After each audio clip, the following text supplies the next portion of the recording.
we're live, so hello everyone, and welcome to Adventure on So Many Levels. We're going to play some Blades in the Dark. Blades in the dark. Hey.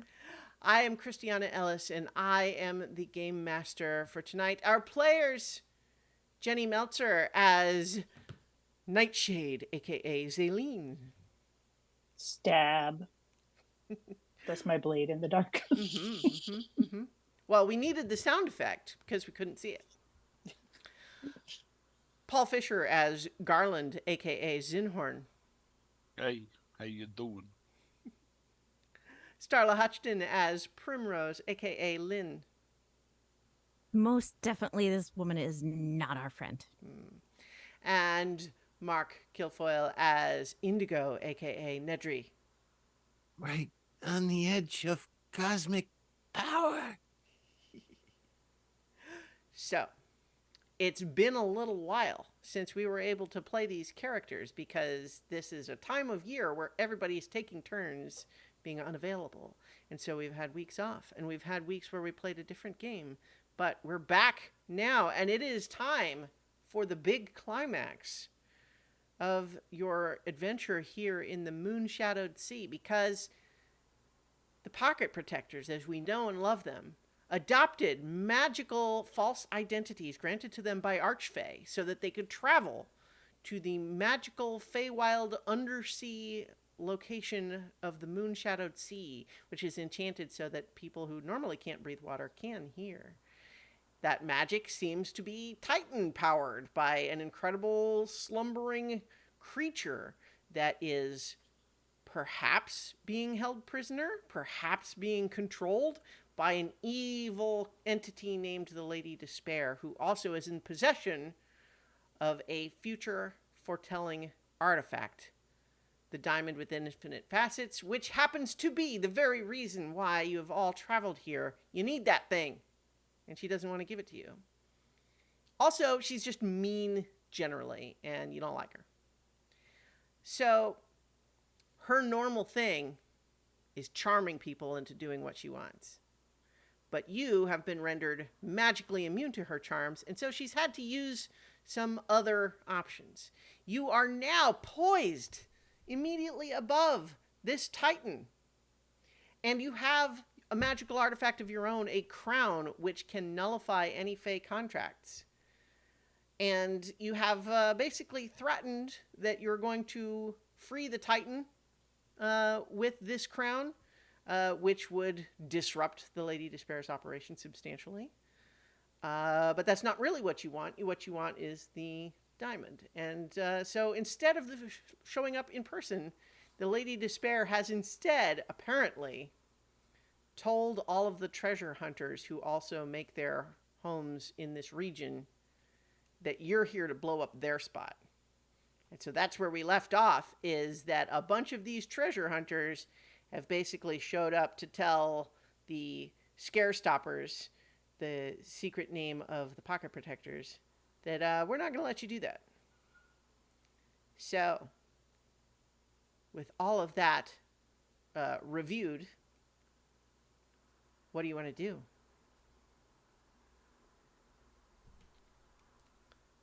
I had honestly completely forgotten about the other people showing up.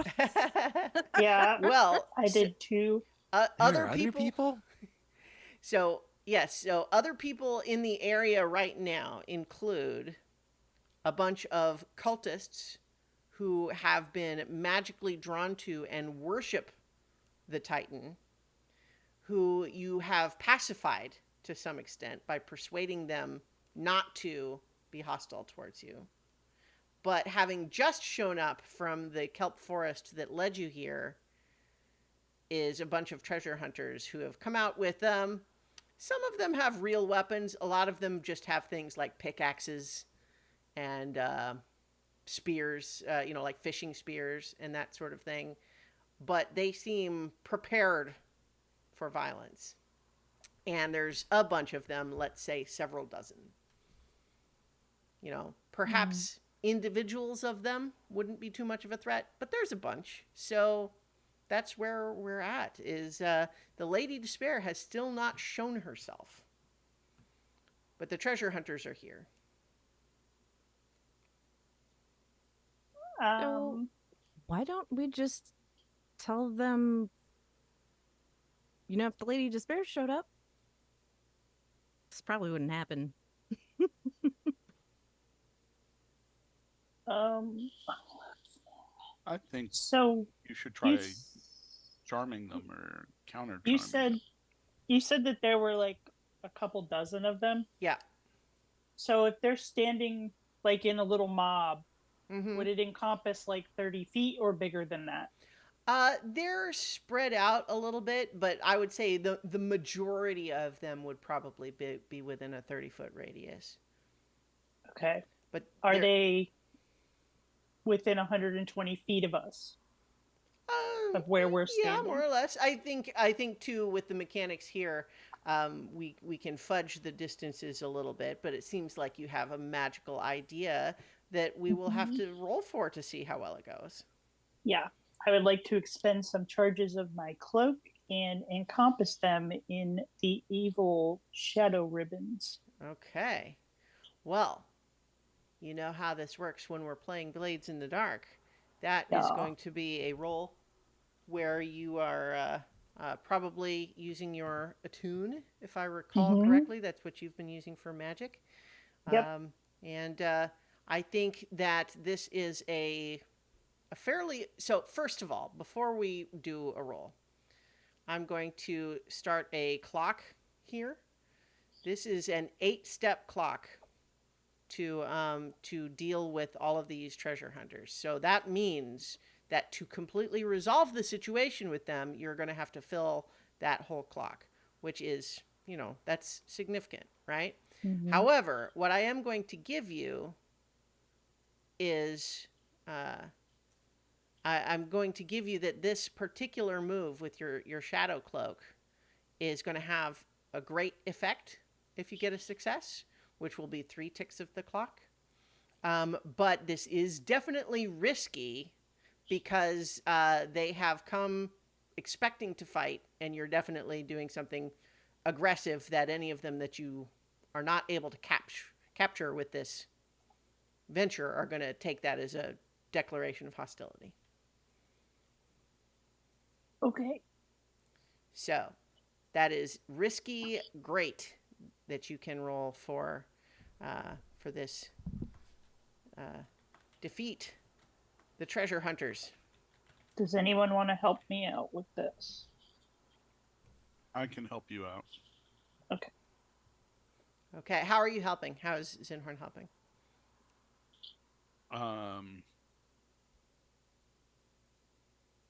I am going to call upon my connection to Rashama to aid my ally.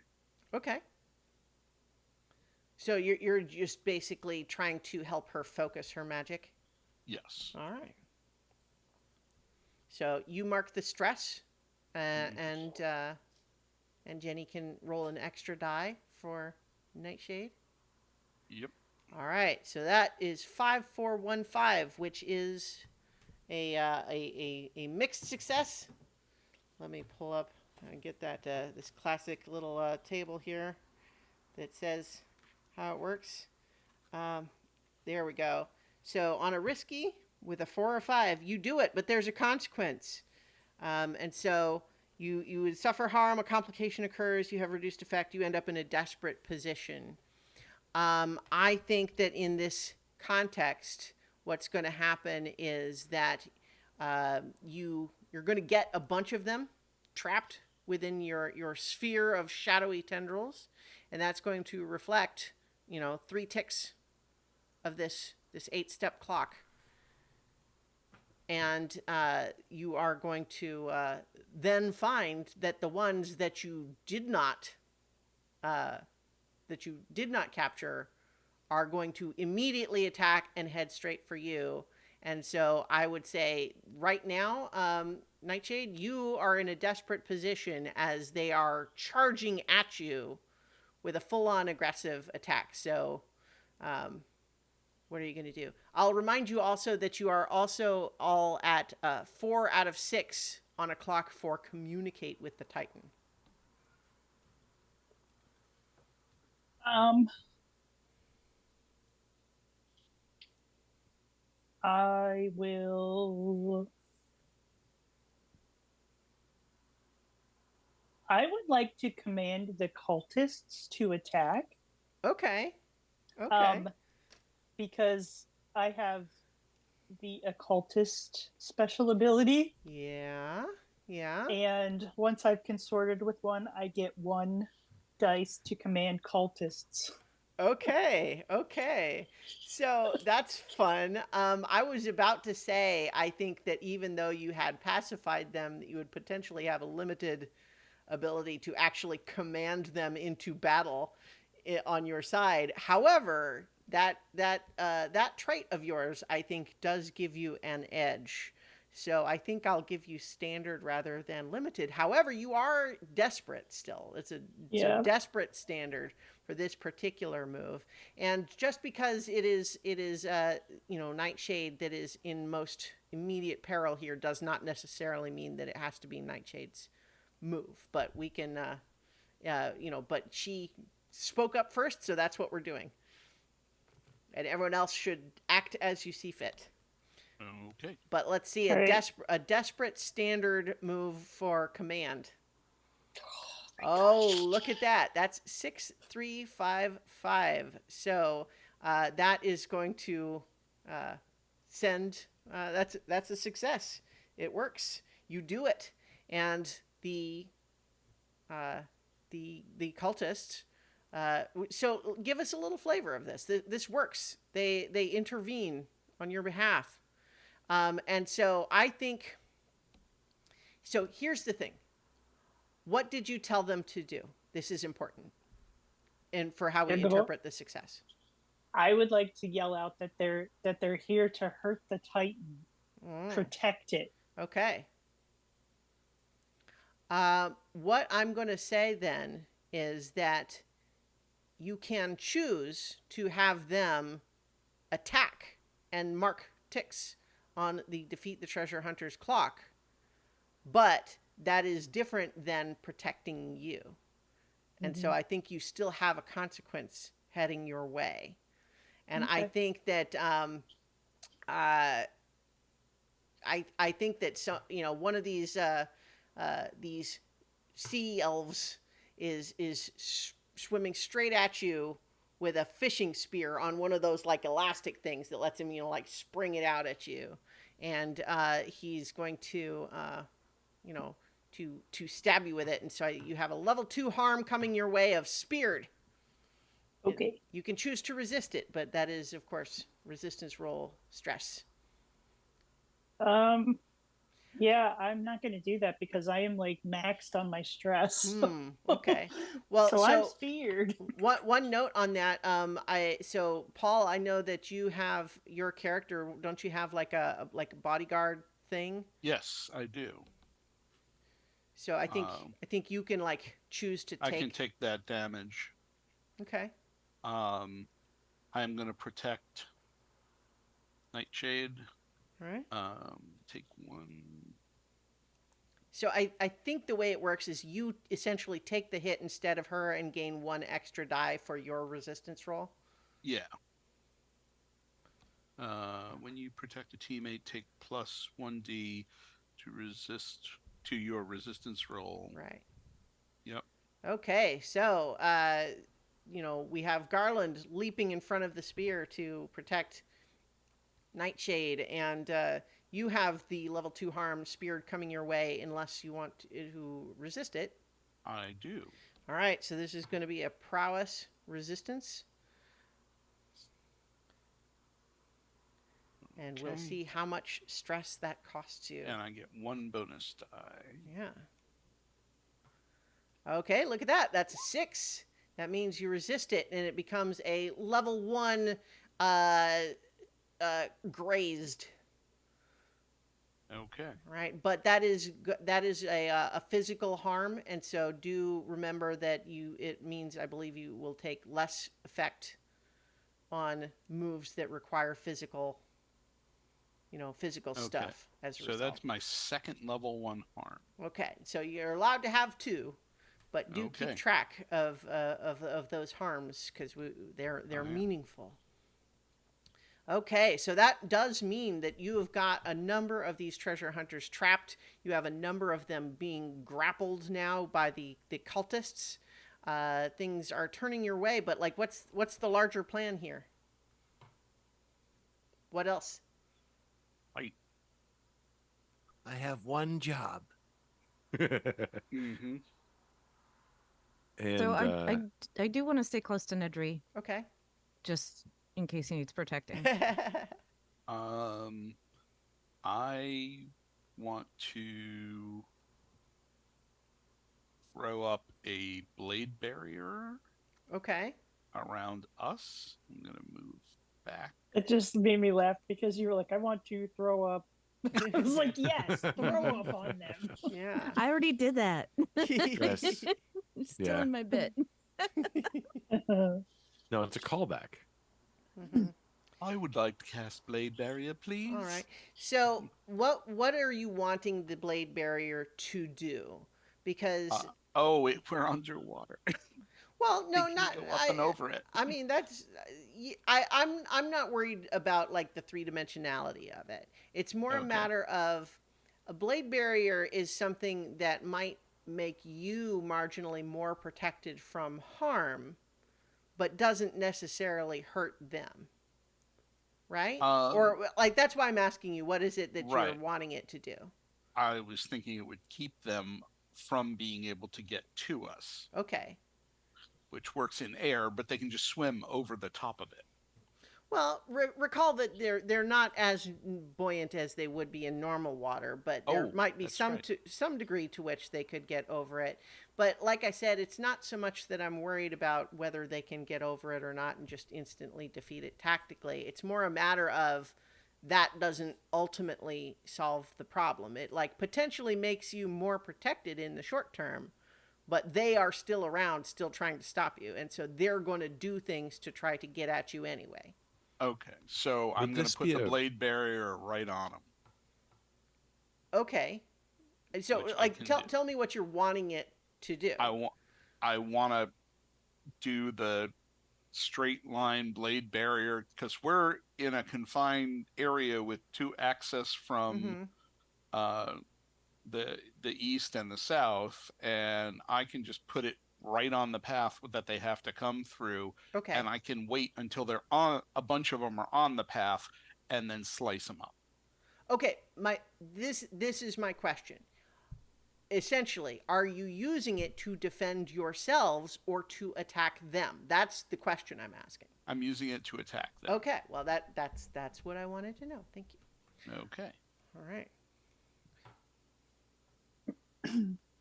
So I think that is going to be you're desperate for now until you get a success that's going to merit not being desperate anymore. Okay. But it will be a standard result as well. Okay. And this is a tune? Yeah, if you're using magic. Yep. Mm-hmm. And this is risky. Desperate. Desperate. Mm-hmm.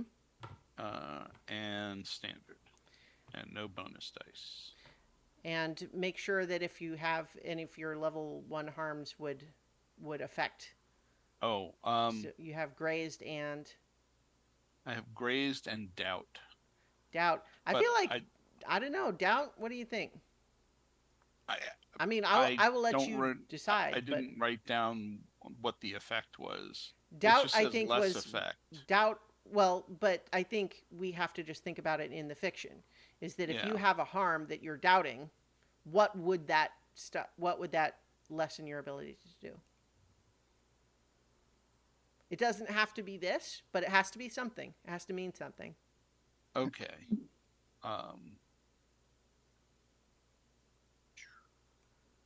I'm sorry, I can't think of anything right now. See, Uh, that's what I was trying to yeah. think of, is that if you were essentially like having self-confidence issues, Yeah. potentially it would lessen your ability to do powerful magic. Or you could say that it would lessen your ability to sway or command or that sort of thing. Maybe Like- command. Yeah. Okay. Well, so I will say then that for any moves where you are trying to like speak to someone to tell them what to do or persuade them of something, you'll have less effect for those as a result of Okay. the doubt. I mean, so all your harms need to have something assigned to them in that way. All right, but Yep. I won't penalize you for the attune roll then. So you are running desperate standard. Oh boy, so that's a 1. Is that you didn't have any more dice than that? I had 1 in attune. Okay, well, here's the problem, Garland. On a 1, on a desperate roll, it's the worst outcome. You suffer severe harm, a serious complication occurs, or you lose this opportunity for action. I think that in this circumstance, you're going to have. I think that they are going to shove you over the side. And you're now sinking down towards the sort of face of the Titan. And this is not an instantaneous thing. You're sinking, but they have Mhm. shoved you over to the point where you're falling. It's about like 25, 30 feet down from the level that you were on. But here's the thing. You are already feeling the call, and I want it to be clear to everyone that probably touching it is not going to be great. Okay. You were feeling the call from a ways away, and now you're about to make physical contact unless something happens. This is, I think you are, I think all of you are feeling the vibes of this thing right now and would understand that this is a problem. Okay, so can I use levitate on him? Well, perhaps you can. Let's see. Let's see. I think Okay. that this would be whatever role you're using for attune in this case, and so I That think is my. Was that my consort? Because I'm like Mhm.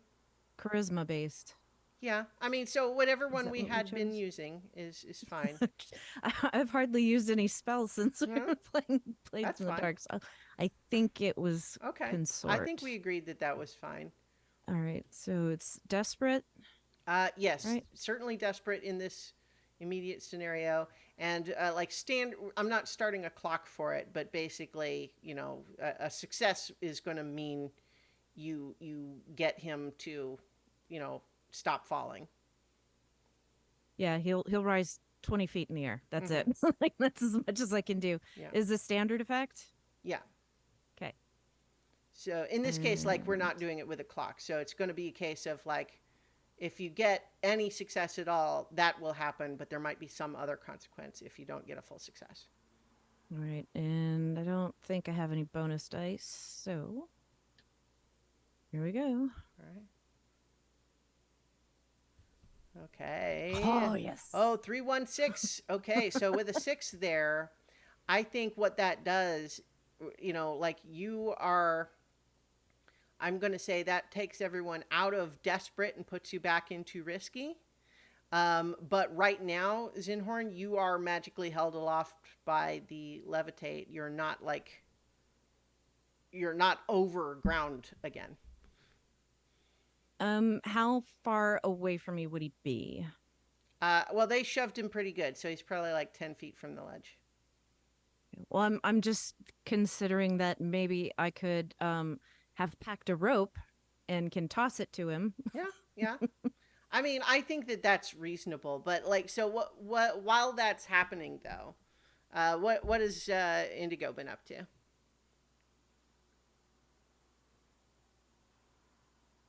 Checking through his notes for anything he forgot. Which is not entirely untrue. He would be kind of, his magic book is kind of out and kind of touching and holding on to the other one, Mm-hmm. or reaching for it. It's normally on his hip. It's actually in the bag at the moment. And I think he's tuning everything else out. Mhm. Really, he's depending upon his friends to hold the line and just going deeper and deeper and deeper, trying to touch the consciousness of an eldritch being, Mhm. essentially. Yeah. He's forgotten that there is an alternative at this point, I think, and is just going Sure. full in, standing on the precipice of disaster and doom, and going, Mhm. looks like I can probably make this jump. Okay. So deeper and deeper in.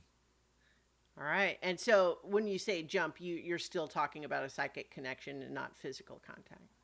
Yeah, the Yeah. physical world is kind of Right. immaterial at this Yeah, point. 'Cause I he's just made an wanted to initial clarify connection. because we were just dealing with Zinhorn being saved Yeah. from that. I So mean, that was tempting, yeah, but yeah. you know, Okay, so what skill are you wanting to use for that? still sticking with trying to push through magically, Okay. trying to kind of understand. I don't know what visual metaphor we want to use here, but I kind of imagine that it's like, given the watery world, Mm-hmm. it's like pushing through a Sargasso Sea, where it's just everything is moving constantly. Some of it looks significant. There's glimpses of things beyond the sea that he Mm-hmm. wants to get through, and he's just mentally pushing through all of that Right. morass, and then just kind of with all of his mind, and probably his face goes slack at this point. There's little tears that appear around the corners of his slightly glowing eyes. Mm-hmm. The skin on his hands, little curvatures of silver are starting to appear, as he's also embracing his wilder side of magic. And then it'll be a straight up attune. Okay. And I can't really push it at this point, so he's gonna hold on to the push for a moment, but um, All right. Remember, there's also Devil's Bargains, where you can essentially there get an is, extra die in exchange for some other thing happening. yeah. Can't really afford a lot of other things, but Hmm. um, we're in a what's the setup right now? It's in a risky standard. Well, yeah. So for you for this role, it's going to be risky standard. Okay. Um, we need You only three need two. segments. Only need two. So there's three segments Okay. left to defeat the treasure hunters, but only two left for communicate with the Titan. Okay. Then I'm gonna leave it at risky standard, Mm-hmm. as tempting as it is to push it to desperate, Yeah, because that's a lot of a fun. standard should get you there if you can succeed in that. All right. So risky standard. Do it all. It's kind of like it would be his last thing to do. You know what? If he fails, it would be his last thing to do anyway. So he is going to push himself. Okay. I'll take the two additional stress, and give myself one bonus die, Okay. and see if he can touch the mind of a demigod. All right. Not quite. Wow. Okay. Well, so 2, 2, 2, 5, 5. So a 5 does mean that you can get that success. It's just on a risky with a 5, you do it, but there's a consequence, right? Yeah. What are your current harms looking like? What have you got? Only one level 1 bruised. Okay. I think that I've got a level 2 overwhelmed coming your way as a consequence here, but you are going to complete that 2-step, and so I think this overwhelmed is coming as a natural consequence as you make contact, and your brain is just absolutely flooded with more thought and feeling than you knew there existed in all of the planes. It is just flowing over you like a waterfall over your head, and you glimpse pieces of it. There are parts that you just can't even reconcile as meaningful experiences in any way, but one thing that you get very clearly is that this creature, despite in some ways the parts of it that you can see resembling a whale, this Titan is a creature of the sky. And when it was what it was before, it traveled the skies, it traveled the stars. It was free to go anywhere. But now it has, for reasons that are very complicated and hard for you to completely process, it has succumbed to despair. And I think that your magical intuition here and the connection that you have formed are telling you definitively that the magical properties, the water that makes the Moonshadowed Sea special in the way that it is literally the Titan's tears.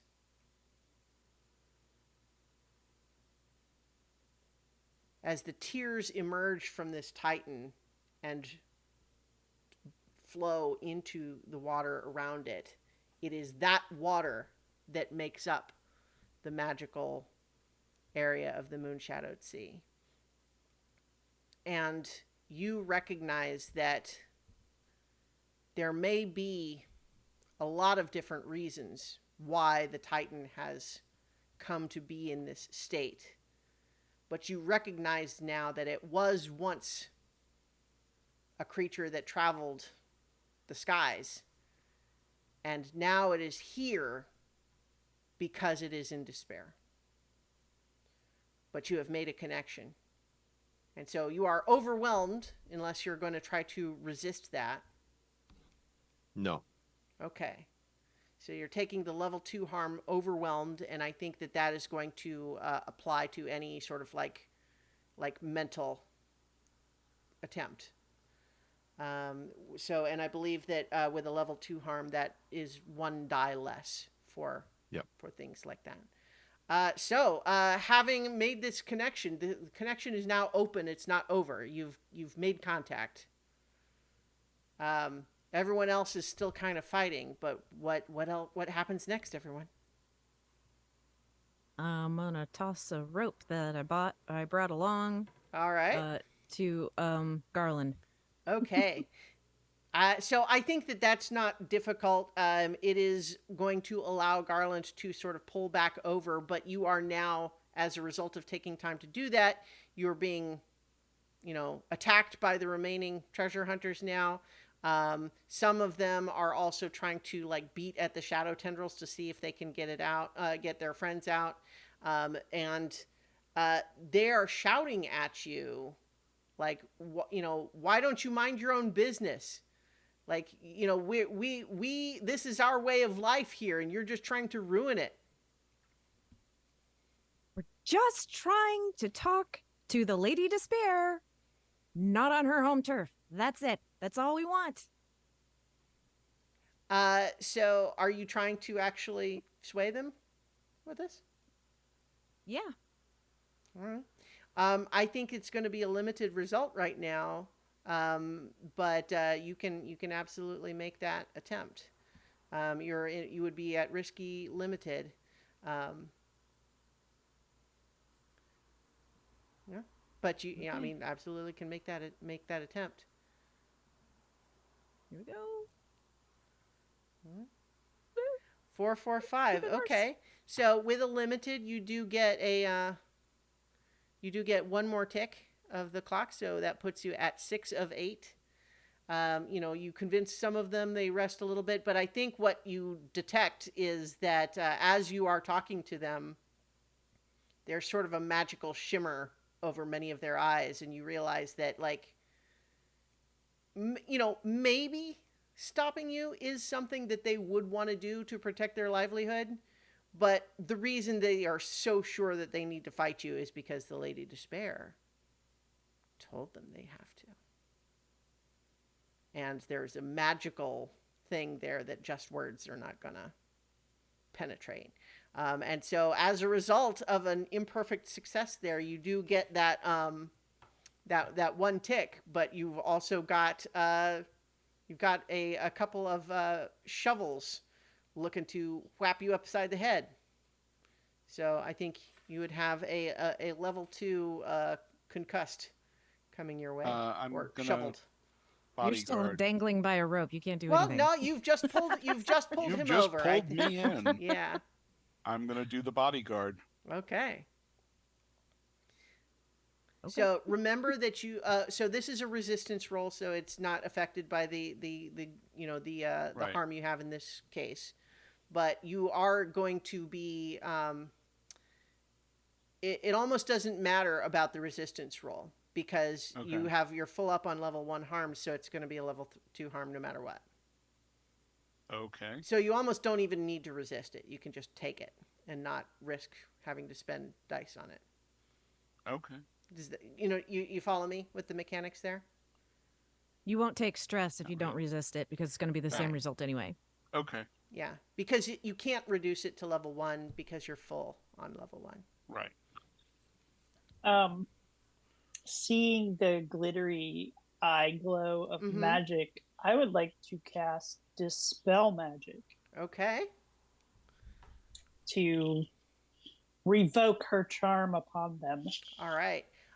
So this is going to be difficult because her magic is extremely powerful. This is exactly her thing. And so it is going to, again, be a risky limited just because this is very powerful magic you're trying to dispel. Okay. So there are things that you could do. It is risky limited. For example, this is another case where, as Indigo has done a couple of times, you could make it desperate standard, for example, which increases the consequences if things go wrong, but a standard success would get you to 8 ticks for the clock here. Okay. So I would want to do Desperate Hmm? and Standard, you said? Yep. Okay. All right. I will do that. Okay. Here we go. I'm scared. Wow, look at that. 1, 2, 6. So with a 6, that means you succeed. You have filled the clock. The treasure hunters, as you dispel their magic, what does it look like when you cast the spell? It's like this weird sort of purple light just sort of washes over them and pulls away the magic that she had Mm-hmm. cast on them. Okay. So, yeah, you see all of their eyes clearing and they start kind of looking at each other confused, looking down at the Titan kind of horrified. Some of them just like turn and run. Some of them are looking at you like with fear, like, what are you going to do to us now? And some of them look like angry and confused and trying to just help their buddies that are trapped in the shadow tendrils still. I will drop them. Okay, Drop so the you shadow allow the tendrils. ones that are stuck in there. Yep. Okay.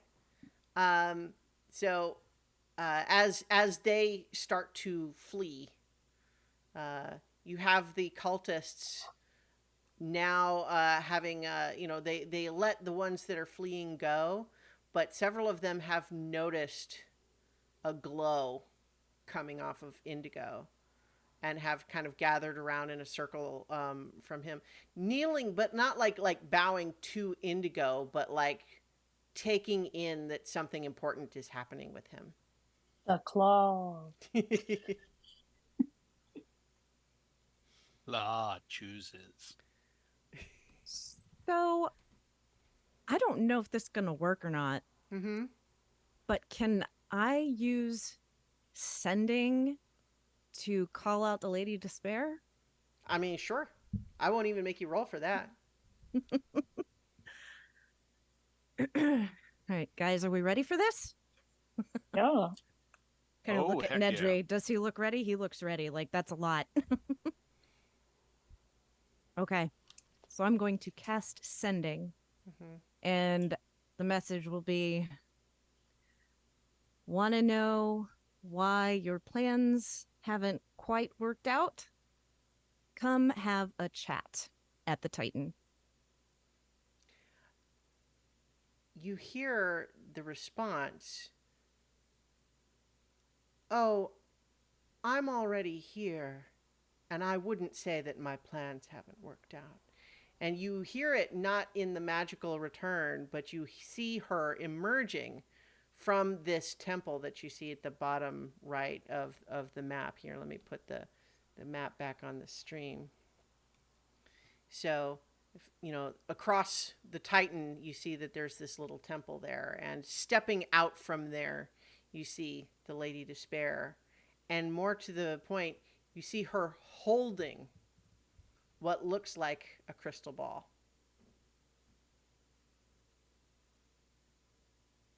And with her appearance there, all of these clocks that are already in place, I'm gonna get rid of those, and I'm gonna put in place a 12-step clock. The Lady Despair. It's a 12-step program. Mm-hmm. So let me. Have to break the addiction for all of these people. So. Yeah. Yeah. And the Lady Despair. She's gonna have to make amends to a lot of people. And dear. Oh boy, I tell you, sometimes Roll20 does not want to let you do the things that you want to do. There we go. Okay, so I've started this 12-step clock of defeating her machinations, and so she has come out, and she is in much the same sort of presentation as you have seen her when she's been in public before. She looks like as previously established, like Olivia Colman in kind of a sort of a glamorous flowing dress, very smiley face, short dark hair, but with a sort of clothing accoutrement that flow around like longer hair would. And so she's holding this crystal ball pretty casually, really, to look at her, and she just says, "I am curious about a couple of things. You see, what I am interested in knowing is who even told you to come to me? Because you're not who you say you are, I can tell that much. You're very special. And that makes you exciting. You think you're going to win. And that is going to make it so good when you don't." Well, I wouldn't say we think we're going to win, but we hope so. Mm-hmm. And hope is important. Oh, I agree. Yes. Despair doesn't happen when someone didn't expect anything. So, Are we ready to drop the crown on this Titan? well, before you do that, I would suggest you consider that there are some substantial ramifications of which you really have no idea whatsoever.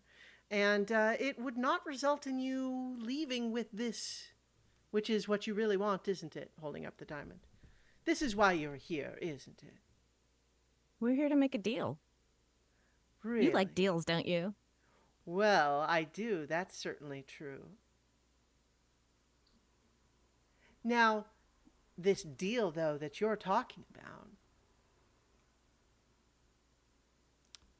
go ahead and tell me how you see this working out. Well, I mean, we can both win here. Hmm? Can we? Yeah. I mean, Really? All right. yeah. Well, do tell. I mean, your options are pretty limited. So either you can give us the diamond Hmm. and we walk away. No harm, no foul, right? Okay, we're gone. Out of your hair. You can keep going about your business as you like. The alternative is that we wake up Sleeping Beauty. Hmm.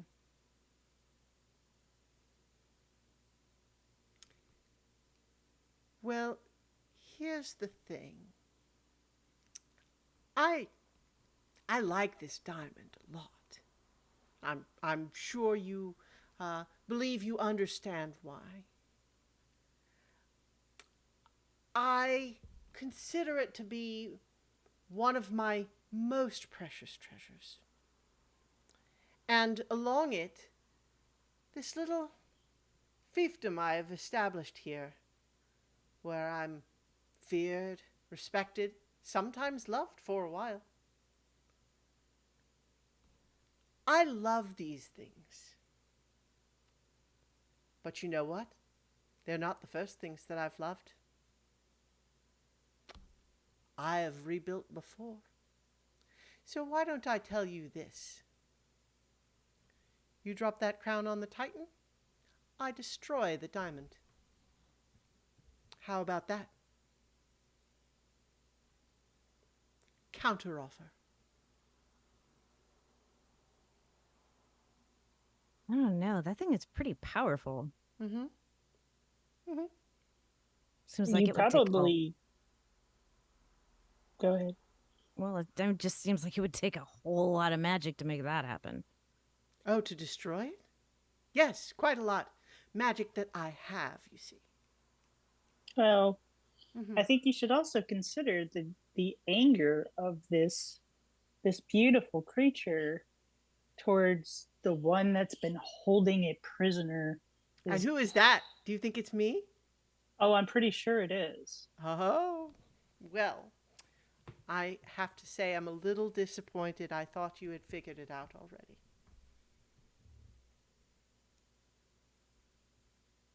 It's not me holding it prisoner. I'm merely taking advantage. So Nedry hasn't told us anything that he learned because I have an idea, but that's meta, so I'm He's not. overwhelmed. Yeah. But yeah, so I mean, absolutely, like, chime in or do stuff. Like, I'm happy to have the conversation. This is the first time you're really talking about the meat, right? But yeah, so she just says, I am calling your bluff. Because I am telling you right now, I am prepared and willing to lose everything I've built here. Because I know that it will make you lose too. And that's worth it to me.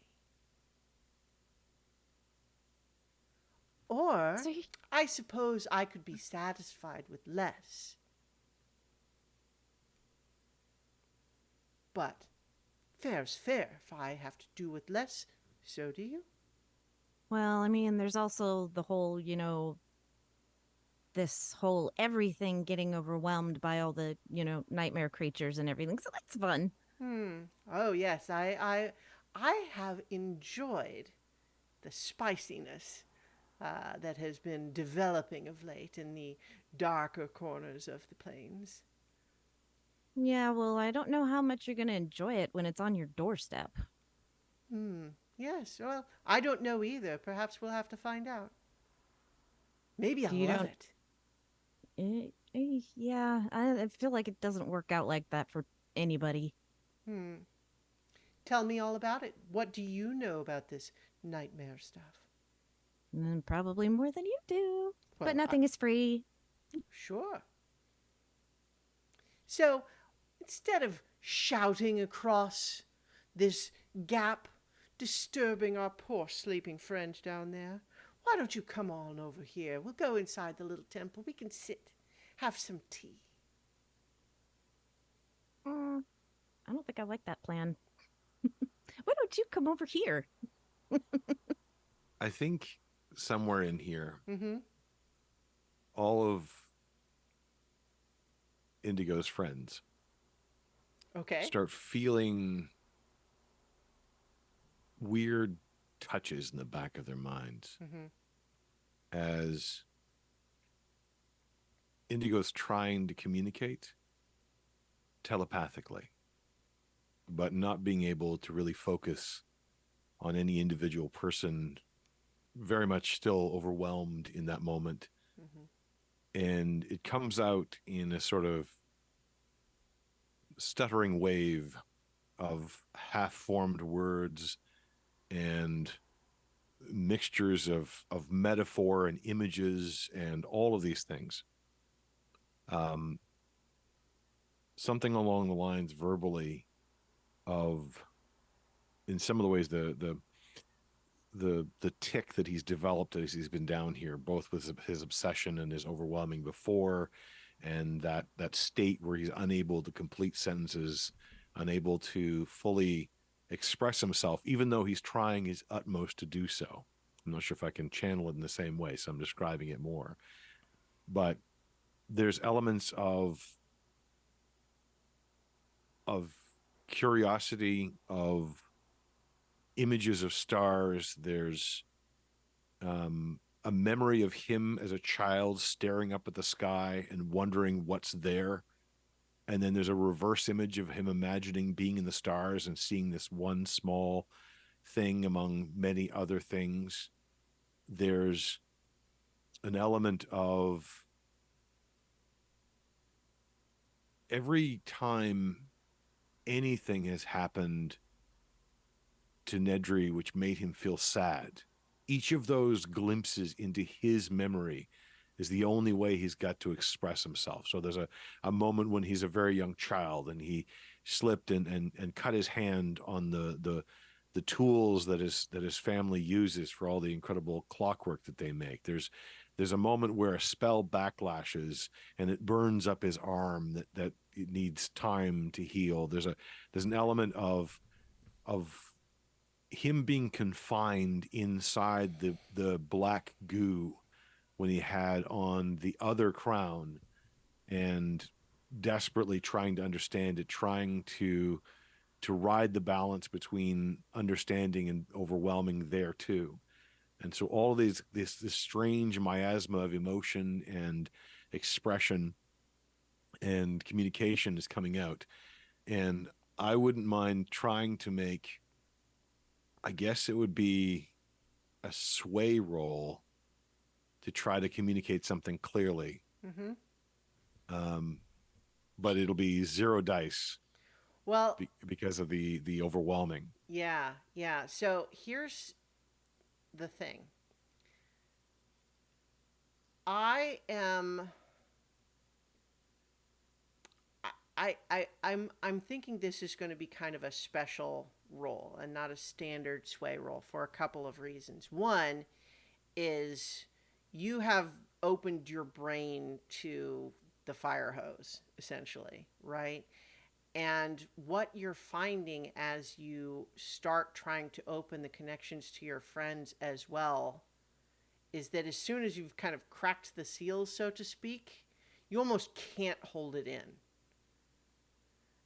And it's not even about trying to send anything. It's almost more about not just also overwhelming your friends all at once as this, spills out through your mind. So I think I want you to make the sway roll, but I think that I will allow any of your friends that are like, as you feel the connection open, I will essentially allow it to be Indigo leading a group or it could be sway, but I was going to say almost more consort because it's basically sharing the mind.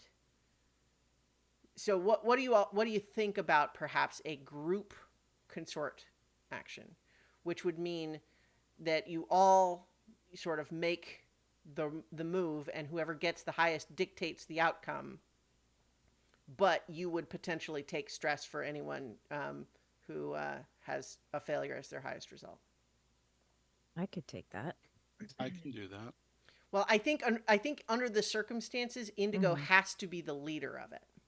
But The tricky part is I don't have consort, and with the -1 die, I'm rolling at well, -1. but see, that's the benefit of the group check, right? Right.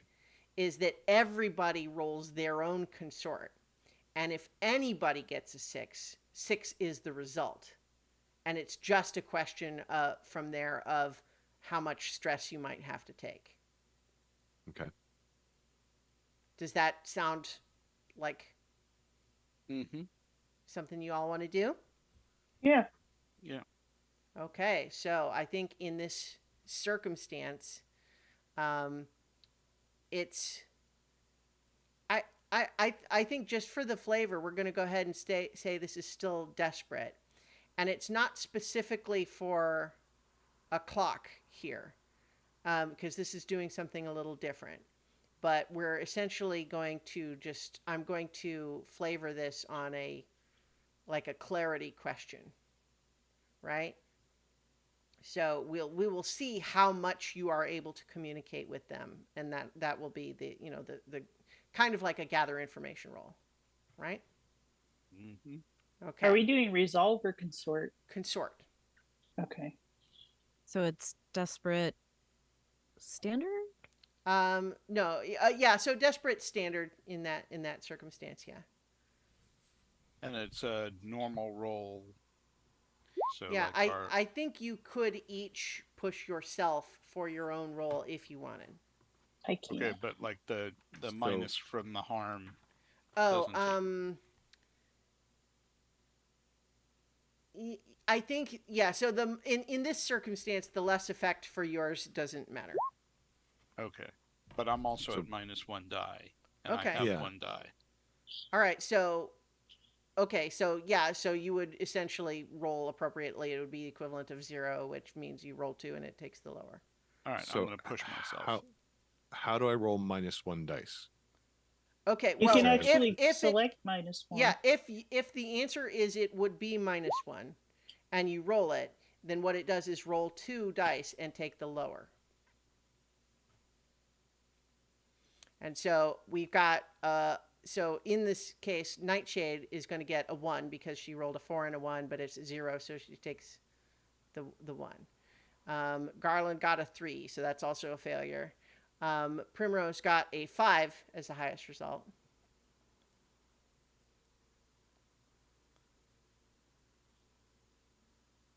And so we have you figured out how to roll it? I mean, so, yes. you should be able to just tell it to roll whatever your normal roll is, and then okay. And so yours is a 4. So essentially, there are 2 failures, which means you're going to take 2 stress. I don't know if that takes you out. It does. Okay. Well, I think the highest result being a 5 is going to get you something significant here. There's not going to be a consequence. It's just not perfect. But here's what happens for all of you is that you've been having this conversation with the Lady Despair. Indigo, your little friend has not been sort of communicating much other than having obviously done something magical. But all of a sudden, you can just feel these waves of sensation and emotion flowing into you psychically from him as a conduit from the Titan. And all of you initially are overwhelmed with that same torrent that I described for Indigo earlier. But as it spreads to the rest of you, you realize that all of you sharing it are able to bear it a little more. And it's able to be a little bit more stable. And then from there, you further realize you can sense that your mental capacity to understand what you're experiencing is further bolstered by the touch of fey magic that is still on you. It's as though you're attempting to stand under the deluge of psychic waves buffeting you, but you can feel that you are being propped up by the archfey that gave you these magical charms. And as this experience crashes over you, but then begins to stabilize, you realize that some of what the Lady Despair said was true, in the sense that the Titan is not here because it's been trapped or tricked or anything like that. In fact, it has been here long before the Lady Despair ever showed up. It's here because its world is gone. The time of the Titans has passed. By and large, the Titans are no more. They have gone away. They have disappeared. They have died. They have become transformed into parts of the world as you know it now. But you realize that the Titan here is still here and forever mourning because it can't let go of what was. Jenny, this sounds like a you thing. It does. And so as you are able to process this now, bolstered by sharing the psychic connection with your friends, you understand a bit more that the beautiful magic of the moon-shadowed sea, this, charmed ability to, grant breath to those who wouldn't have had it before, but also calling to it itself of lost things, is all of a piece. The Titan has trapped itself. It has made itself its own prisoner. It sees the plains as you know them as a prison that it has made for itself in mourning of the age of the Titans that has now passed. And you all just have this intuitive awareness of that. And I have not forgotten, Indigo, that you have been, mechanically taken out. We will resolve that. But as of right now, you're still being sort of held up by this psychic conduit. So I think the Lady Despair is still over there looking at you a little bit concerned, like something's happening that she does not seem to fully understand. She just says, hello, we were having a conversation. Perhaps you're not interested and I should just go back home and take my diamond with me. Oh, what a headache. Oh my goodness. Anybody's got any ideas here? I'm Just actually going to lean into you and be like, cover me. And I'm going to kneel down beside Nedry and put my hand on the Titan. Well, so it is further down than that. You can't just reach it from You can't the just ledge. reach it, but No. like I will give in to the call. Okay, so you will like jump down to touch it. Yeah. Okay, so here's just a quick refresher just for everybody's sort of mental picture. Who has the crown right now? I thought Nedry did. Purity. Well, Was it remember Curity? Curity was I think it's in the bag. Because I thought we had it out and like Nedry was holding it. Well, this is why I asked. I wanted to make sure Yeah. that we knew I'll see if there's anything in collectively my where notes. it was. Okay. Yeah, I thought If that's what we that's the decided to case, do. I Right. will like wrench it from his clenching fingers and take it with me. Okay. So you are taking the crown and jumping down to the Titan with it. Yep. Mhm. So I think as this is happening, the rest of you are aware of the Lady Despair just going, "Whoa, okay." And so Nightshade, as you are holding this Titan and or the crown and jumping down, as you are still experiencing this psychic connection, moving closer and closer to it, it's a little bit like moving closer to a fire, a psychic To the fire, in the sun. sense that it's like you can feel the heat when you're near a campfire, but the closer you get to it, it is hotter and hotter and hotter. And the ability to maintain your own identity separate from it is being profoundly threatened right now.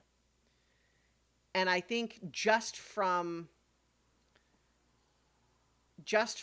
doing this, like just from jumping down, and once you make contact, what I'm telling you to right off the bat is a level 4 harm of uh, psychic annihilation is headed your way. Now, that's not to say you can't resist that, but Right. resisting a level 4 essentially means it will become a level 3, but you also have to do the resistance roll, Hmm. right? Okay. So that is, let me know if you want to do anything fancy, any other moves, but otherwise, It sounds let's like see the it's a good resistance roll. time for a flashback Yeah, I think when we so. were preparing for being close to Yeah. the Titan. Hmm.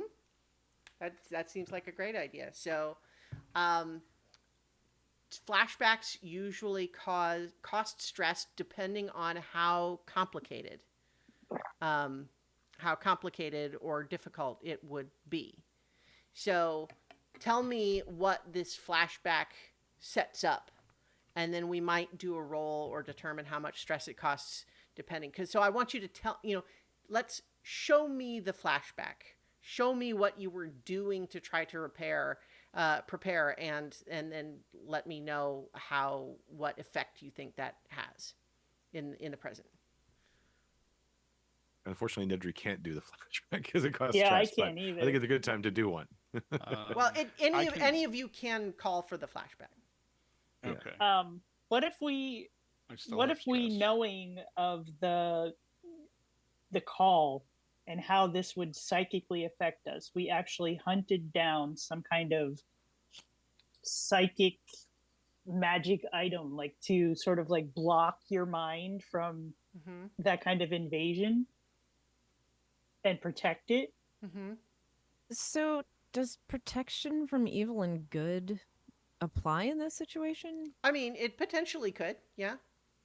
I mean, 'Cause I have some of that. those sorts of things So do are the I. things that Yep. we might do a roll for, right, to see Mhm. how effective it was going to be. But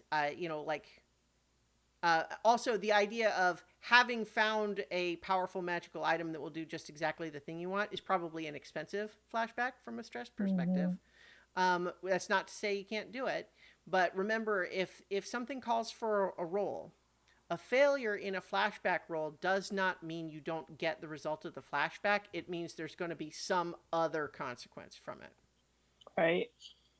So, I might be the only one that hasn't taken any. I only have 2 stress taken right now. All right. So, if we're going to do this, I can take it. Okay. Nobody else has to All die. right. Well, so like if we're watching the TV show, show me the flashback of what you all did that prepared you for this moment. We called a huddle of all of our contacts and people within our group, and we all talked about the best places to get magic items and we had everybody going out and searching, but not in an obvious way. Like we picked the stealthiest, best people so that she wouldn't know what we were doing. Mm-hmm. So, because I want to assure the success in this, can I'm going to regret this. The only thing I can think of is that maybe I went to the Lost Broker. Is that Oh, what his name was? yeah, the Podrig, the fate broker, or Yeah, the and lost maybe didn't. broker. Also, yeah. Yeah, Oh, maybe didn't tell you- them. and you made another arrangement. Yeah, I mean, here's the thing. I'll tell you right now. I would've that done it for absolutely would Nightshade. work. Yeah. So, like, if that's the flashback, that will work. yeah, I would have done it for her. Okay. So, what arrangement would you have made? Make a trade with him for a some kind of magical item that would, because I knew that Nightshade was already feeling some of the effects of the call. Mm-hmm. So I went to him knowing going in that we were going to be in close quarters and I didn't want to lose her to it. Mm-hmm. To say, what can we do? Like to make a trade. Mm-hmm. Okay.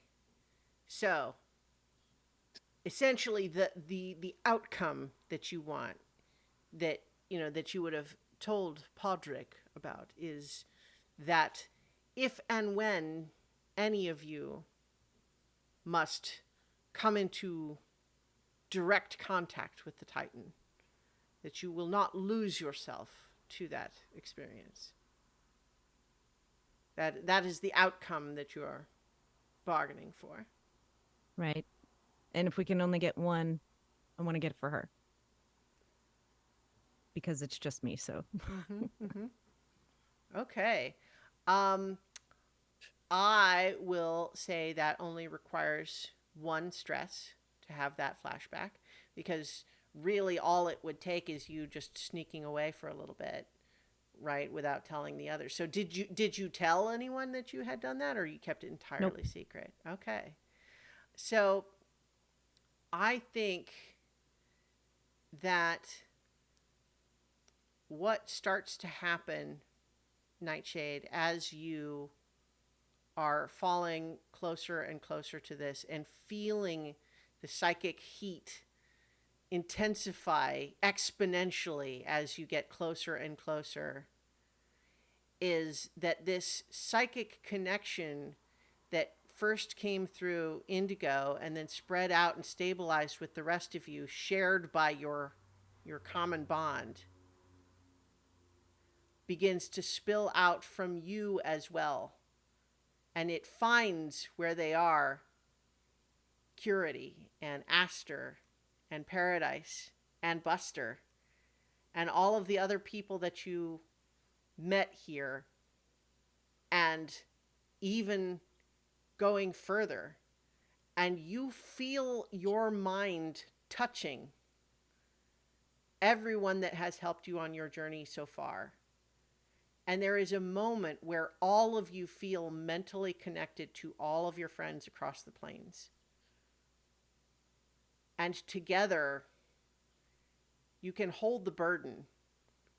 You can carry the weight of the Titan's thoughts and feelings, and you are not crushed by them as you make contact.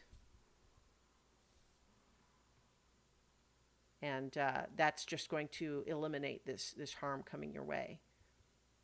Jenny, if you ever wanted proof that I just adore you, there you go. I'm crying in my heart.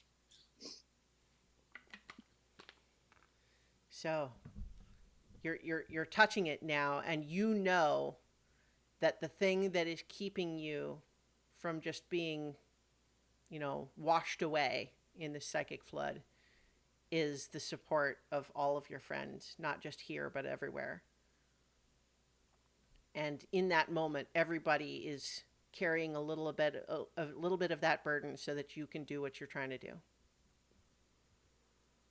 Okay. I'm not going to put the crown on it right away, Okay. but I'm going to put my hand on it, like above its eye. Mm-hmm. And I'm going to close my eyes. And I'm going to reach out to the Mistress of the Dark Mm-hmm. and ask her to empower me so that I can free its mind and alleviate its despair so it can pass on and let go.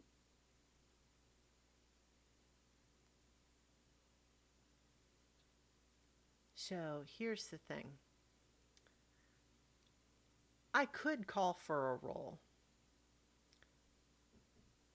but I'm inclined to kind of just rule of cool that this works. What do you all think? Yep.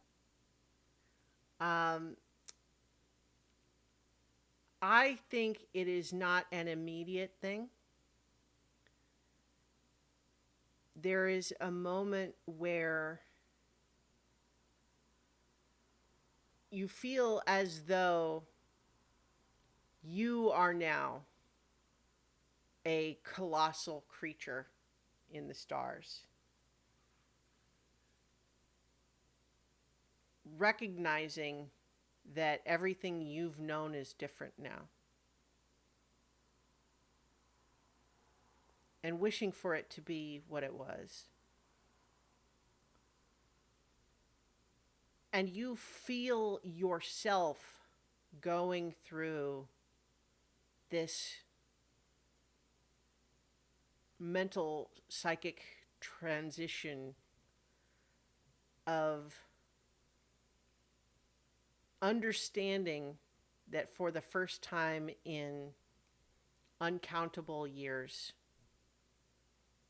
someone else has been able to understand what you're feeling. And the weight of what is gone now.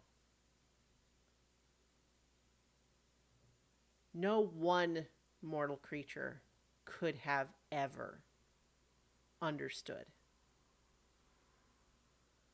But now, as focused through you and empowered by the Mistress of the Dark,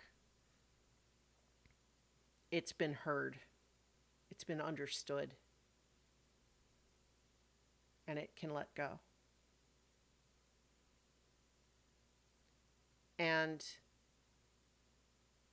all of you now, I think Zaleen, Nightshade is still down there touching it, holding the crown, and the eye, which had been kind of just sort of mostly closed, but just half lidded just a little bit, closes all the way and relaxes.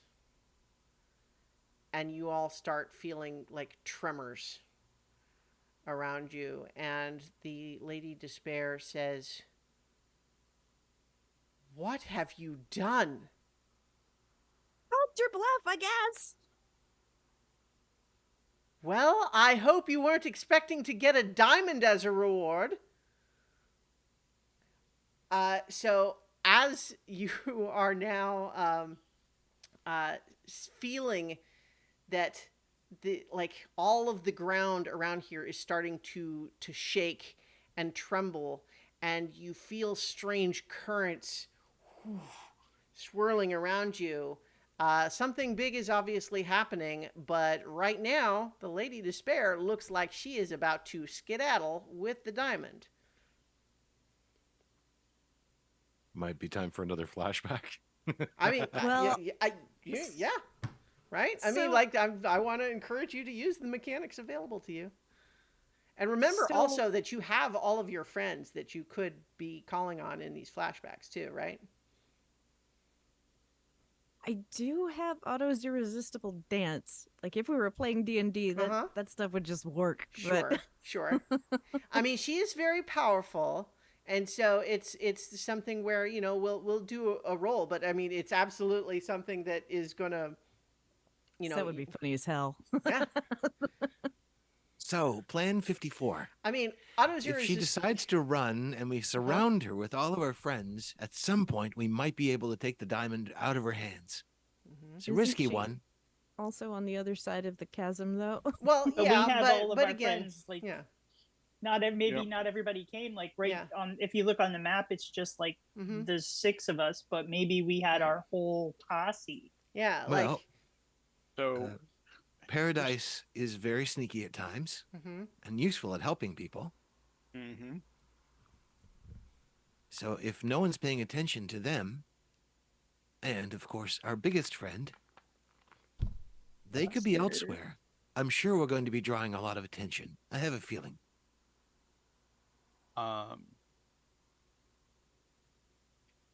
I'm thinking it would be a good time for us to flash back and have Buster waiting in ambush to bite her arm off with the diamond.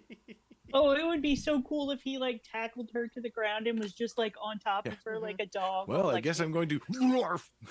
Well, so remember that we do still have a clock that is specifically for like defeating her, Mhm. Right. right? And so that clock has not been filled yet. You have profoundly Well- changed the fiction of the situation in your favor, but you're still going to need to fill that clock to defeat her and have the diamond. Well, the intent I think of this one would be prevent her from leaving, which would be Mhm, partially working on the Oh, clock sure. and also no, yeah. So causing absolutely, affection. these things that you're talking about will, so if the flashback is to say you have Buster ready to attack and ambush, right?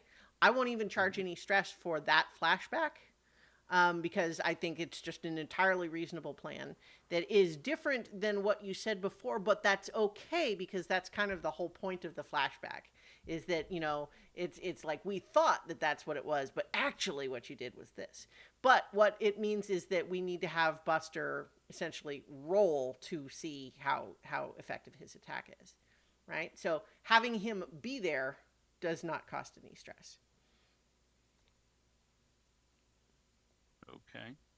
So is that we have to use the yeah, so he is like a cohort, right? And I think fictionally, the way that you can use those is either to have them just improve the fictional circumstances for one of you to make a roll, or you can have them make their own roll. And in this case, he would roll 2d6. Just Wow. flat, because that's his tier as a cohort. Well, and in developing this plan, Mm-hmm. even though it's Plan 54, Indigo would have assisted in making sure we know what kind of pincer technique to do, Uh-huh. and so he can actually assist on this one Okay. without paying stress by using his foresight ability. Great. Okay. Cool. So let's do that roll then. So Buster is we're gonna do a 3d6 roll. As Buster is springing from ambush and attacking the Lady Despair as she attempts to flee. All right. I have rolled horribly tonight. I would like someone else to roll this. Goes. Well, it can't be ones all the time, right? I mean, I guess All right. theoretically, statistically speaking, could. but All right. So if I just roll skirmish, I get 3 dice in that. That work? Yeah, that'll work. I mean, we can also just do like a slash roll 3d6. Oh. I mean, it'll add them automatically, but we still would just look at the individual. you can use results. your D&D roll 20 too. Okay. Okay, so a 1, a 3, and a 5. A 5 works. So I think that is going. I guess I didn't say what the criteria was going to be, but I'll say that it was going to be a risky standard in hindsight, and so that's going to be 2 ticks of the 12-step clock, and I think that the consequence here could be that. She is stronger than she looks. And so although he initially slows her down, he does some harm to her. She kind of like is able to like fling him off of her, and he kind of crashes into the side of the temple and takes essentially like the equivalent of like some damage. so like a level 1 harm for him, say. Okay. All right, but she was just kind of like, ah, awful thing. I hated every future I saw with you. I have the Um, weirdest idea. Excellent. Weird Did I- ideas seem entirely fitting right now. Like, I would like to do a flashback scenario. I don't have the stress for it though. I would love to have used sending to reach out to the Lord of the Hunt Mm-hmm. and let him know that we are freeing this Titan if he'd like to be there. Interesting. So I think it wouldn't take any stress to have reached out in that way. But the way that I would maybe like to see that work is I will let you essentially do a roll to see if you could persuade him Okay. to come and help, right? And so a failure in this persuading roll. So if you want the flash, so we can do it two ways. We can have the flashback be just that you tried, and we'll see how it turns out, right? Or we can say that you flashed back and you were arranged for him to be here, but if the roll fails, he'll be here, but there will be some other consequence. Okay. Is that a sway roll? Yeah, I think so. Okay. And I mean, arguably consort, but I don't know that that's better for you. Oh, I don't have consort at yeah, all. Yeah, I didn't. I figured. Zero. Right. do you have sending? I do. Have Oh, you access do. To I sending. didn't- Yes. Okay, cool. Those cleric levels. Yeah. So which version of that do you want? You can have I it would be. like him to be there if it succeeds, Mm-hmm. but maybe there's a consequence if it's not. Well, because remember, you're more likely to get a mixed than a perfect, right? Right. And so there's going to be consequences anyway. So I guess what we'll just say is, you want him to have agreed to show up, but there might be consequences related to that, Right. as opposed to saying no. Okay. All right. So risky or desperate? Well, I think. I think risky. Yeah, I would say risky standard, or you could make it desperate great if you wanted. But I'm gonna go with. I will, if you have a desperate consequence, though, that's going to be a serious business. I'm gonna go risky standard. Okay. All right, guys, hold me. Oh, look at that, a 6.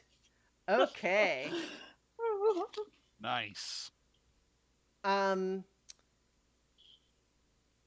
think that just as the Lady Despair was, sneering at Buster, you all hear a familiar voice say, "As spectacular as the Titan was, I would never hunt something in a state such as it found itself in. But I do love a good chase. My Lady Despair, would you do me the honor of being my prey?"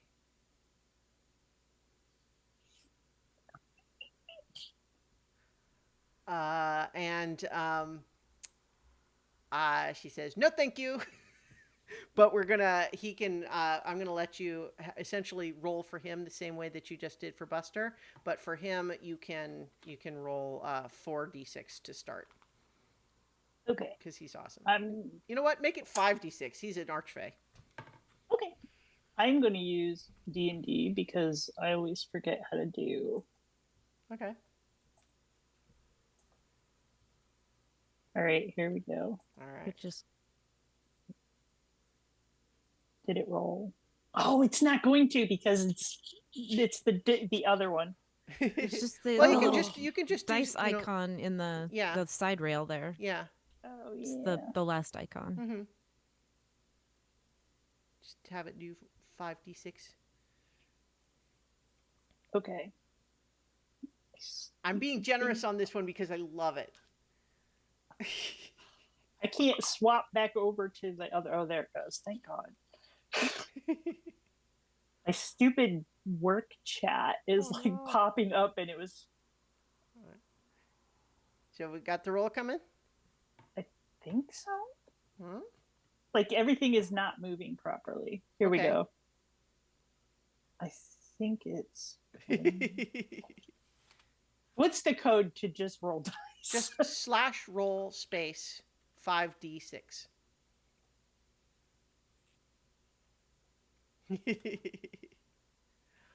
Wow. Okay. So there's no sixes there, but there's a 5.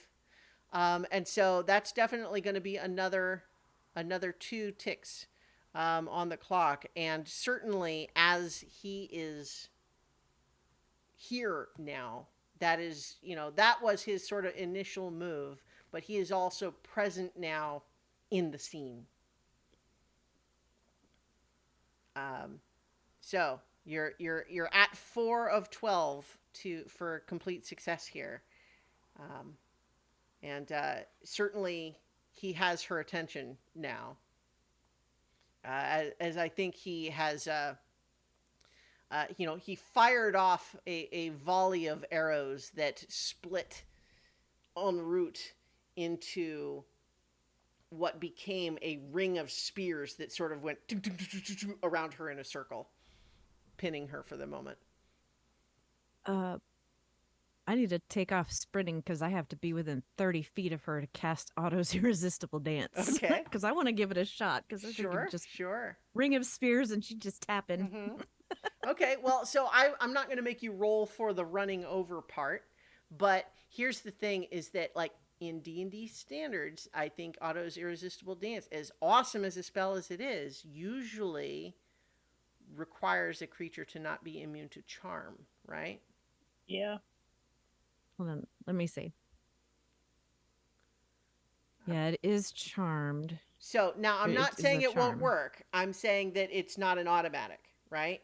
So I will Right. let you make a roll for it, essentially. Oh, it does say creatures that can't be charmed are immune to this spell. Yeah, so like that's what I'm okay. saying is like that's why it's not like an automatic success. It's why it's going to be risky limited to start. But again, that's another thing that you could make it desperate by getting in really close, for example, or you're kind of exposing your magic to hers. You know what I mean? Mm-hmm. So that. If I push myself, Mm-hmm. I get an extra dice. Right. Yeah. Yeah. So you said risky limited. Yeah. So risky limited is to start. You could also do desperate standard.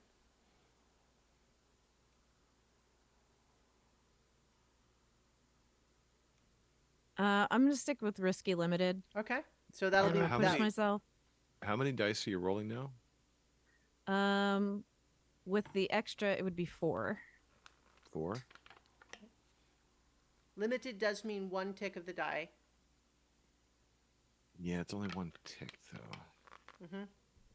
Okay, I'm gonna hold on to my other chance to Yeah. help Okay. somebody. Okay. Okay, 2, 4, 3, 5. So that still gets you that success. But I think what'll happen here is like you get 1 more tick, so you're now at 5 of 12. But I'm going to say that the consequence in this case is that as you cast this charm spell to a creature whose basic whole thing is charm, I think what you find is that the magic that you are casting to make her begin dancing is rebounding to yourself, and you are dancing with her now. So I'm a bard. That's what I do, you're right? both you're both doing it. So you've slowed her down some, but you are also now kind of like caught up in your own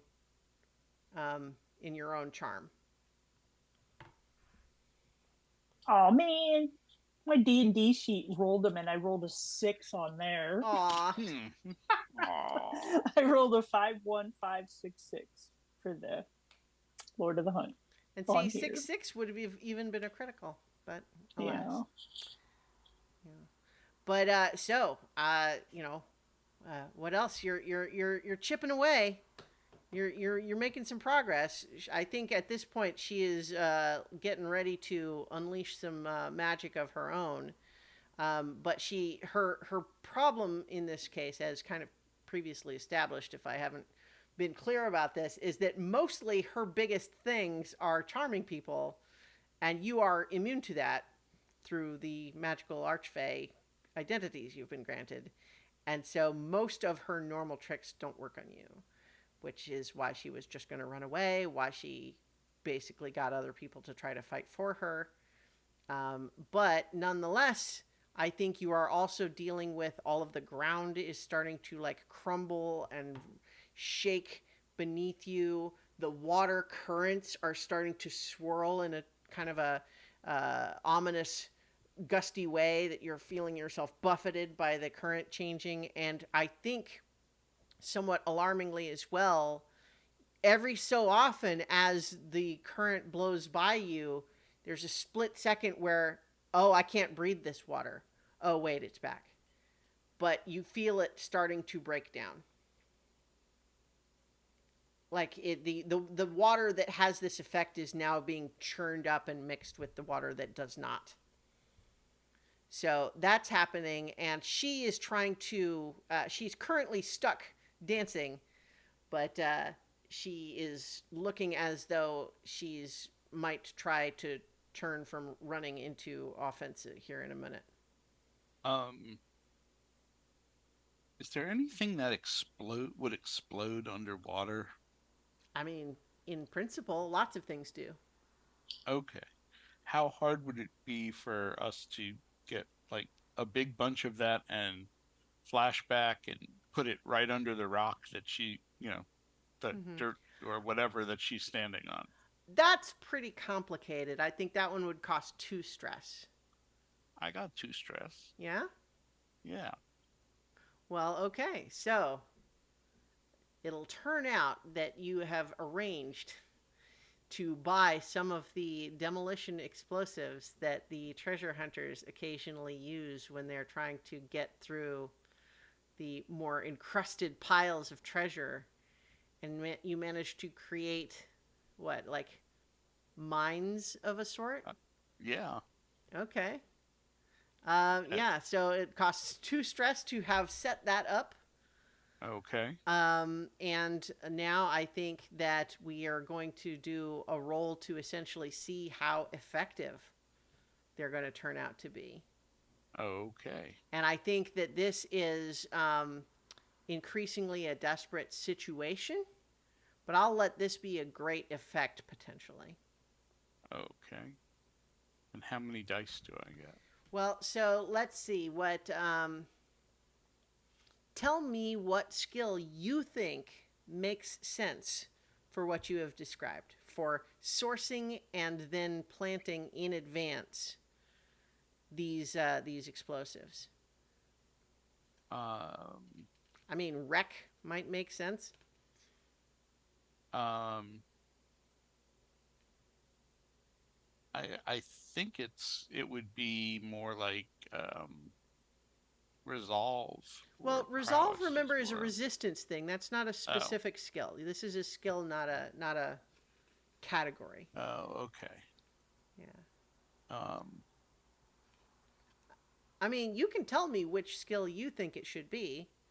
I want it to be the ones that I have more dice. Well, in. sure, I understand Yeah. that, but I think it's like Uh, depending on what you pick, it's I might have to adjust the position and effect, right? Right. Or you just have to explain to me why that skill would make sense. Well, I mean, skirmish is my best skill, and this is blowing up right underneath her. Mm-hmm. So maybe I had to fight somebody to get this.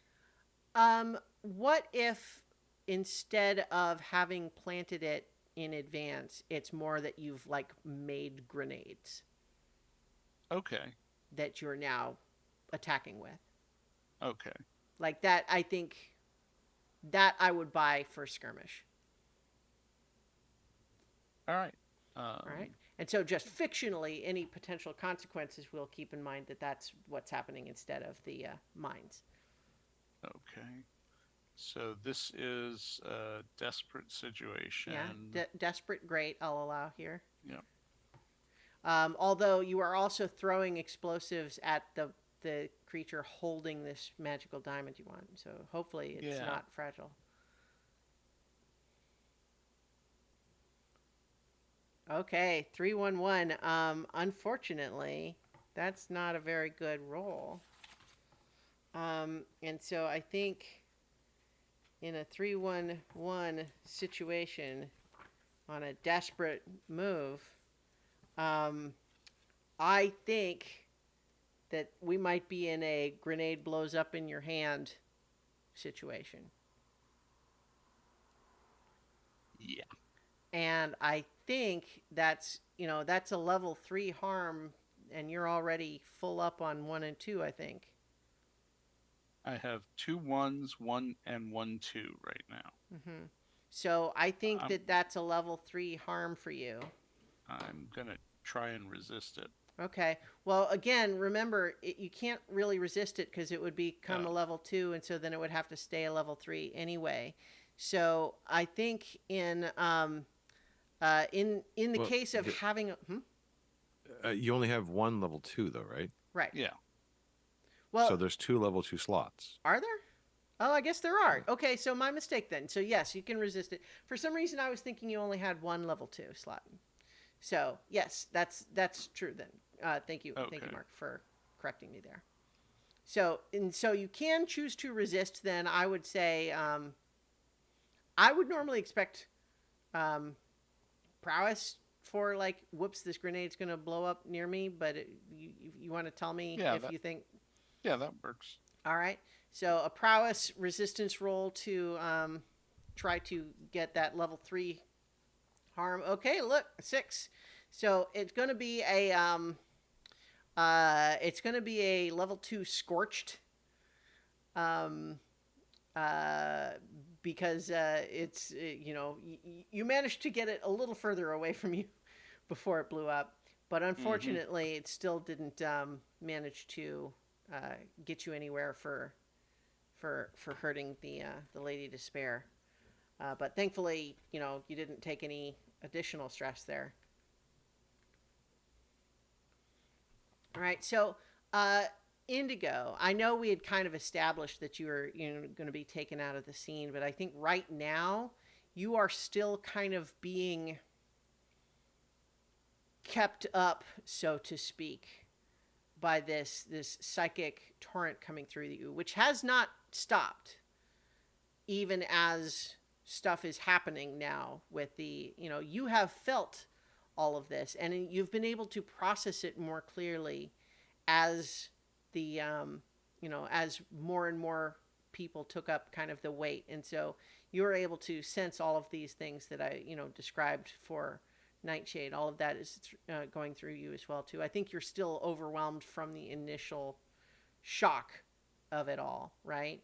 But I think that I will, for now, basically say you are not technically down while this is happening. But basically what I'm going to give you here is some allowance of staying up when normally you would be out, but any potential new damage or new stress you might take while in this state is going to make it worse afterwards. So I'm giving you the opportunity to not yet be completely out of the scene, so you could potentially help, but it's going to be at the cost of maybe making it worse later. Yeah. I mean, anything I do is probably going to cause stress, so it's going to get very worse very quick. So I think then given the conduit and given the situation, Mm-hmm. and kind of pre-establishing that we want to have our cake and eat it too. I think that Nedry wants to try to tap into the magic of this place, Okay. and especially the call, and see if the call, which is a much stronger magic than he has, Mm-hmm. can be directed at Lady Despair. Hmm. So she does not want to leave. Okay. All right. And so yeah, he's going to try to shape the magic he's kind of feeling that Okay. the Titan gives off, the aura. It kind of fits with his wild magic leanings now too, to kind of try to just change raw magic into Yeah. everything Yeah. else. So I think, as with Primrose's charm spell, I think she would normally have some degree of resistance to this type of effect. However, channeling the Titan's power is, that's a pretty significant power. So I think instead of being instead of it going from standard to limited, it's going to be going from great to standard in the Okay. effect that it has on her right now. And again, it's only not great because it's kind of targeting something that she's particularly strong at. Well, Otherwise, there is no time like the present to go all in. all So right. he will take a devil's bargain Okay. Okay. as So, well. all right. I think we'll have to. So, what I'm going to say here is, as we are preparing to shift back to D&D after we finish this arc, that means some of the lingering mechanical effects that would apply to your character if we were to keep playing this game won't have a specific mechanical effect. I would essentially want to negotiate with you something that feels okay to you, like, so nothing without your consent, but that is going to reflect in your character after this that you are burning yourself out in kind of a meaningful way, not like to death, but like in a way that's going to leave an after effect. You know what I mean? Like, Yep. if this I were a fully more expected this physical arc was thing going to leave happening, permanent. Yeah. yeah, if this was a more physical thing happening, it would be the sort of like maybe you lose a hand, that sort of thing, Mhm. right? Mhm. But so I want us to kind of say you're potentially having a real permanent effect on your character. Yep. All right. So we will negotiate what that means specifically. And again, I'm not going to impose anything on you without negotiating it with you. But I want to, mutual agreement up front that Nedry realizes, like, this is serious and it's important and maybe it's worth it, but this is going to have a real cost. And I would also like to change position. Okay. I will make this desperate for great. All right. Desperate, great. And your extra die. And so The extra die really just cancels out the overwhelmed at this point. So okay, yeah. It's just a straight roll. Okay. All right. Let's see how crazy this goes. So we have a desperate. Great. With no extra dice. Let's see how this goes. Terribly. Okay. Well, so that's a 4, which is still desperate with 4. You do it, but there's a consequence. You suffer severe harm, serious complication, or you have reduced effect. And so one way to approach that would be to just say, instead of great, you still just get standard, right? Like, that would be a simple way to handle it, given kind of what we talked about. But we need to move the progress. It's a massive progress clock, so we have to go for that. Sure. So if you want to say you're still going to get that three ticks, which I believe has you now at 8 of 12. Mm-hmm. But the severe consequence, I think, in this circumstance, I think,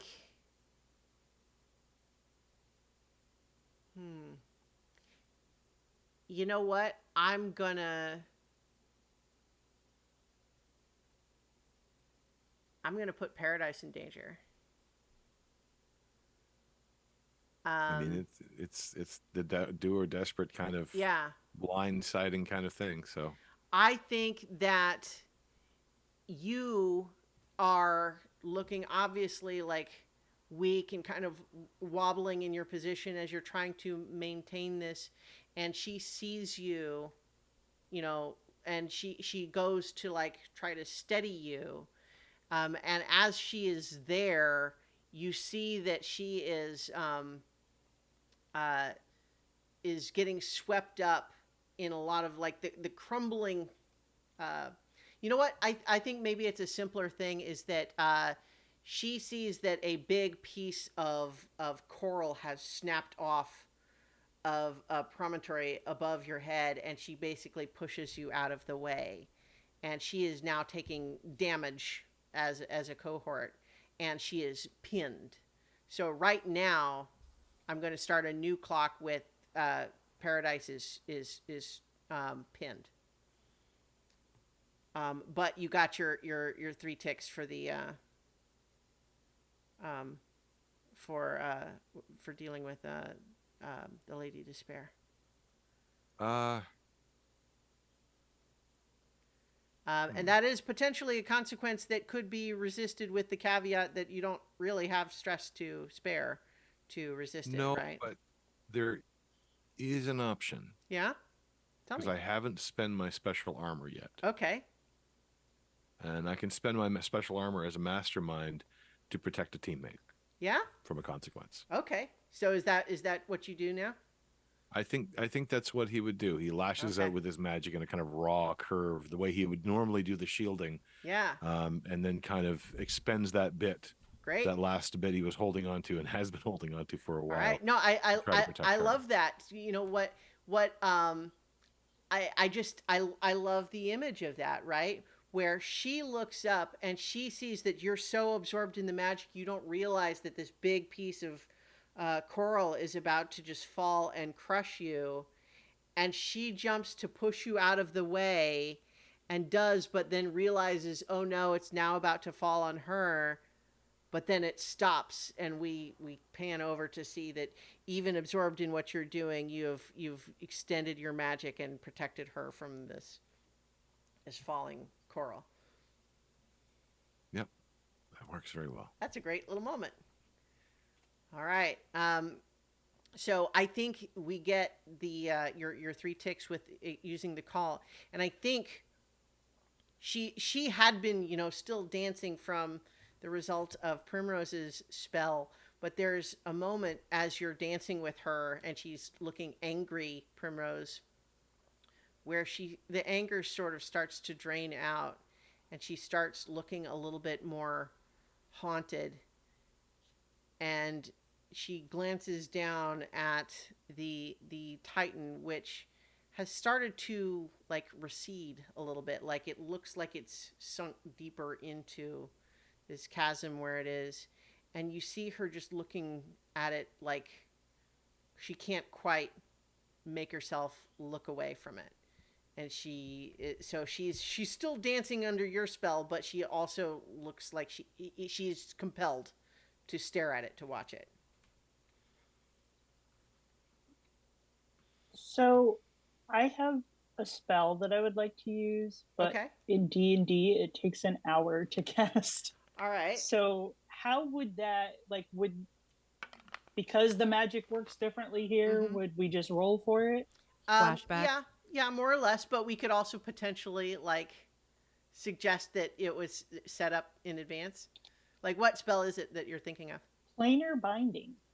Oh. So Then she would have planar to do my binding. bidding for the Yeah. next 24 hours. You know what? How about this? I think from a D&D standpoint, maybe we wouldn't say that a success means she is bound to you as with a successful casting of the spell. But what we could say is that you are in the process of it, and she is sort of caught up in that unless she was able to break free. So like it is not done, she is not bound, but you can be in the process of binding her. Okay. All right. So I would allow a roll in that regard. So like that's how we would resolve the issue of it normally taking an hour to cast. Okay. Because I think normally with that spell, the expectation is that you've got them like trapped already to the point where they cannot get away for the hour that it takes. Right. Yeah. So, and I would say she is cornered, slowed, delayed, impacted, but not trapped per se. So that's kind of like but we can certainly say that it can have a result if you, begin doing that casting. So I think that would be another case where, with your own magic that is still kind of, this is still sort of like a charm, sort of wisdom save-ish type of thing. I think that that's another thing that would normally go from a standard to a limited result. Okay. And that you are all kind of I think I'll allow this one to be risky, but after this, I think just the deterioration of the landscape around you is going to make pretty much any roll desperate. So right now, I would say you could do a risky limited roll for that. Or you could change it. Oh, well, there you go. Well, look at that. You got 2 6s, which means it's a crit, which means you get extra ticks. So I said it would be limited, but now it'll be a standard result instead. So no consequence, and you get 2 ticks instead of just 1. Which means you're now at 10 of 12. So as she had been like dancing, as she has suddenly had her attention compelled to stare at the Titan, as she has been sort of pinned in place by the Lord of the Hunt's volley of arrows, she is now further being wound up in mystical tendrils of binding magic. And she is, I think, starting to realize that this might actually not go her way. And you can hear her underneath all of those layers starting to say, but this is not what happened. This is not what I was promised. This is not what happens. This is not what happens. Yes, you should have taken the deal. You weren't going to honor a deal. Weren't we? I don't know. I thought we were. I don't know. Yeah, like I don't know. I mean, were you really gonna like if she had just said, here's the diamond, go away and don't do anything else to the situation here? I would have. We would have, Yep. and then later That would- maybe we would have come back and whooped her butt. All right. You never know. Well, Yep. things didn't go that way. So in any case, though, she's not done yet. And further, now every move that you make here is desperate because the water around you, every other breath does not give you oxygen. You're starting to choke on the water. You will find that the ground around you is shifting and lurching and rumbling, and it is difficult to move around. The water has become murky as all of the various like sand and silt and everything has started to like shift and get stirred up into the water, so it's hard to see. But it's time to try to finish her off. Does Buster get another shot? mean, yeah. He hasn't done anything. It's true. All right. What? Have him bite off her hand. The That's hand what I holding the want him to diamond. do, is to Okay. bite her off her Well, hand and swallow the diamond. Swallow. Then he can poop Okay. it out later. You All right. can poop it out later. All right. Well, okay. So Damn it. unfortunately, that's a 2-3-1. So I don't think that's gonna.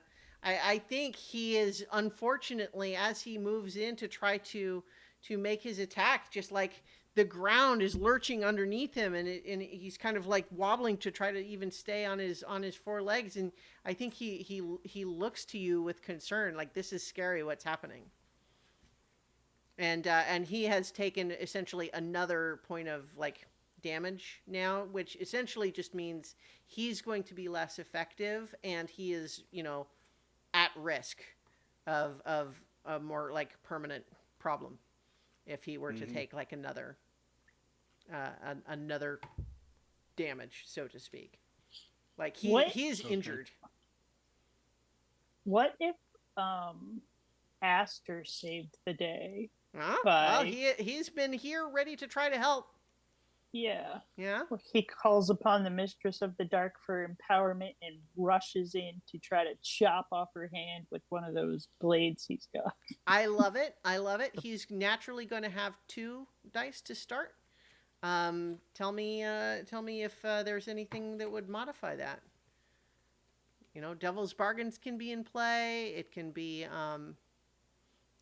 you know, it's a desperate roll, but you know, any little bit might help. You know, a standard is going to count is going to get you there, but if there's a consequence, it could be a severe one with a desperate roll. I'm gonna burn a stress point to help him. Okay. So he gets 3d6. Is it not 2 stress for helping? I feel like we've I been don't over this, and remember. I think it's 2 stress to help. It's 2? Okay, Yeah. well that'll fill my stress bar. Okay, so I think you can fill it, and then it's only if you can't take more that you're out. Is my understanding. Right. Is that right or no? Why don't we make this all part of the master plan? Okay. So Zinhorn can, or Garland can keep the stress, All right. as this was part of the Plan 54B Okay. they worked out previously, and I'll burn my other foresight to give him a no stress cost bonus die. Okay. Excellent. So that would be 3. Do we want to talk about Devil's Bargains? Or never mind. I always remember it's like it's one or the other, right? Like Yeah. Yeah. So never mind. So he would be able to roll 3d6 here in what would be a desperate standard roll. Boy, 3-3-1. Oh no. Unfortunately, You know, I should have bet think on him. that as he comes up with his swords, unfortunately, despite all of these layers of magical control that you've managed to put on the Lady Despair, she is nonetheless still an incredibly dangerous entity, and she, I think, reaches out and like grabs the blade of his sword, and I think she cuts his hand off with it. Oh.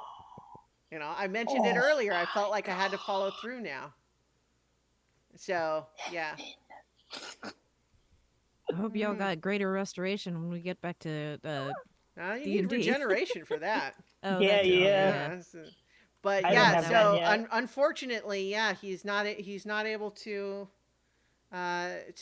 take her out, and he is now like suffered like two levels of damage for him too. So he's not taken out, but you know, bad shape.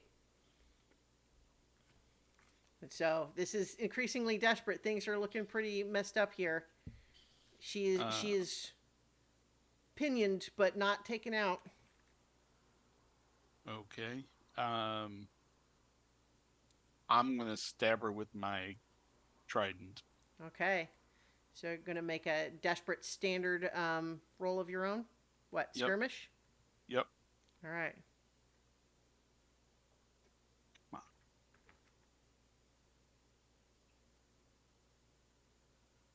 So remember that this is going to be one less die because of your existing harms, right?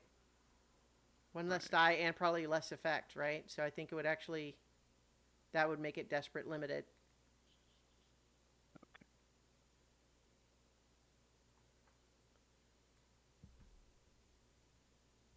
I know you're all getting pushed to the edges of your resources here, but this is the big moment. Okay. Oh, look, you got a 6. You got a 6, so it was limited, meaning so it was a full success, so you don't take any additional consequence, but you're now at 11 of 12 ticks on the clock. So I think you have stabbed her with her trident, and you're right there in her face, but you can see that like even though you've like stabbed her with it and she's got all of these other things on her, I think she manages to turn her gaze at you And you realize that, like, she's still got some juice left here. I'm gonna breathe lightning on her. All right. That seems like it's probably another desperate limited roll, Yep. right?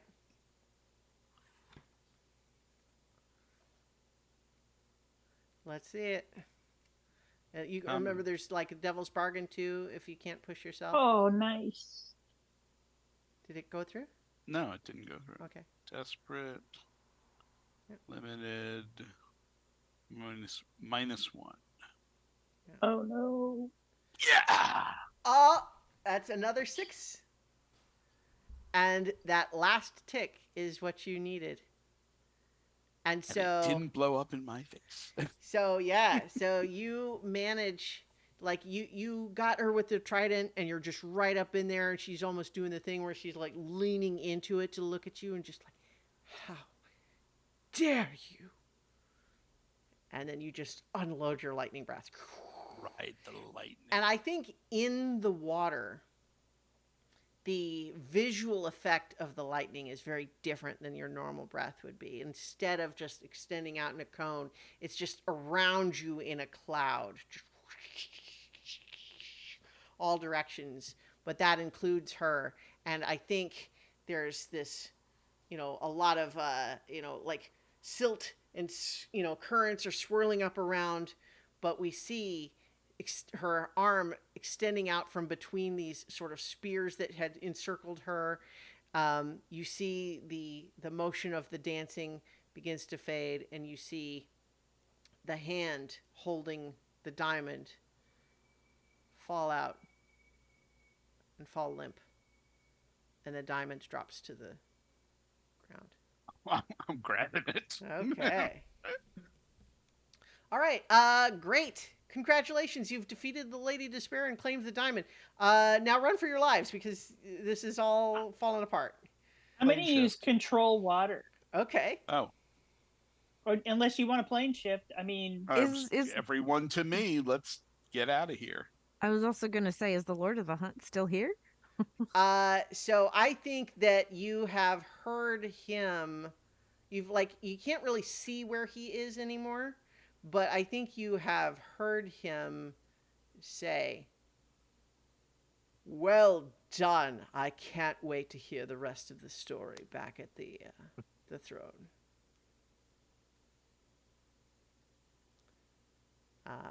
But so what are you all doing here? I Where call we- everyone to me. where are we plane shifting to, though? We don't have any forks no. attuned.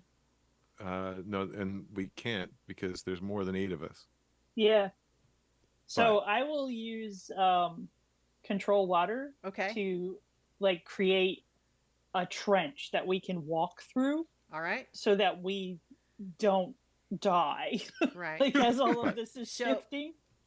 So here's what is happening. You are managing to, like, which way are you going? Are you like going back the way you came, essentially, like back through the kelp forest, trying to make your way back to those Just areas? Is gather. that what you're doing? Just gather. Nedry's weakly trying to gesture everyone to Just come over to get him. you to come together into the Yeah. same spot. Okay. I think you can do that without rolling. But things are very chaotic right now. I only have a few seconds. Gather close. And he reaches into the bag and he pulls out the Midnight Stone tablet Oh. and casts Gate with it. Oh. Very nice. And so where are you casting Gate to? That's one question because I think we did say the prime material how about plane this? was How about this? destination. I am going to suggest a something in here where I'll say we, as in the camera, do not see where it goes. What we see is that Indigo opens the gate with the tablet. It is a portal that then you and all of your allies pass through. And then it closes behind you. and then we, from our camera perspective, pull back. And there's a lot of chaos here. We look back at the treasure piles and the shipwrecked city as more and more of the neighboring, ground is being, shaking and lurching and tearing, and new fissures and new furrows being created, and people of all varieties running and trying to get away, to escape, as the currents are swirling and mist and silt are muddying. But then, as the camera pulls back further and goes above the surface, we watch sort of the surface swell as one last time the body of the Titan rises up out of the water and is there hanging in the sky as a cloud, maintaining its shape as a cloud would for a while, until it just gradually dissipates out and joins the rest of the sky. And that is where we will close our session for tonight. Yay! Well done, everybody. Good job. You did it. Yay! And that will conclude our Blades in the Dark arc.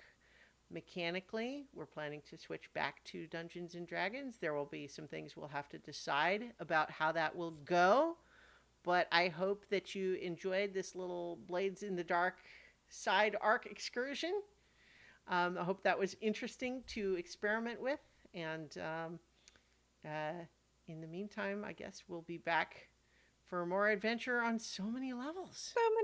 So many Many D&Ds. levels. All right, and if I can find the button, stream will stop.